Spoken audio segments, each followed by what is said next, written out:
प्रभुता में क्या होता है? प्रभुता में एक चीज होती है कि आपका प्रभु और आपका स्वामी यदि आपको बोले तू ये कर तो तुम ये करते हो, आपका प्रभु आपका स्वामी आपको बोले तू वो कर तो तुम वो करते हो।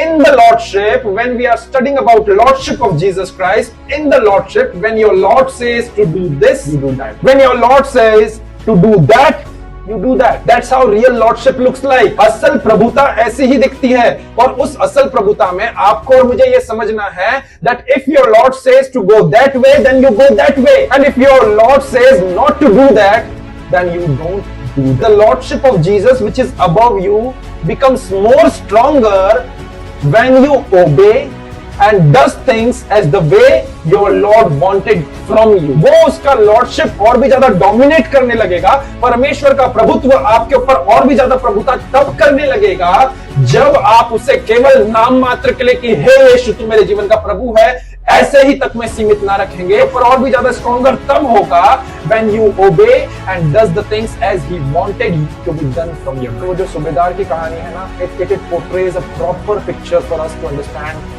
this communication with Jesus, that how does the real lordship looks like. प्रभुता और प्रभुता कैसे कार्यगत होती है उसके बारे में बहुत क्लियर एक अंडरस्टैंडिंग को डेवलप करने में हेल्प करेगा, बिल्ड करेगा। आइए हम उस वचन को पढ़ेंगे। हे प्रभु, मैं इस योग्य नहीं कि तू मेरी छत तले आए, परंतु केवल मुख से कह ही दे तो मेरा सेवक चंगा हो जाएगा, क्योंकि मैं भी, इस बात पर ध्यान दीजिएगा, क्योंकि मैं भी पराधीन मनुष्य और सिपाही मेरे अधीन है। जब मैं एक से कहता हूं जा तो वह जाता है, और दूसरे से आ तो वो आता है, और जब अपने दास से कहता हूं यह कर तो वह करता है। He is actually defining you that how does the real lordship looks like. असल प्रभुता कैसी दिखती है वो बता रहा है कि मैं भी एक मनुष्य हूं और मेरी अधीनता में सिपाही है, और वो मेरे सिपाही जो है वो क्या करते हैं, जब मैं एक से कहता हूं जा तो वो जाते हैं, एक से कहता हूं आ तो वह आते हैं, जब अपने दास से कहता हूं यह कर तो वो करते हैं।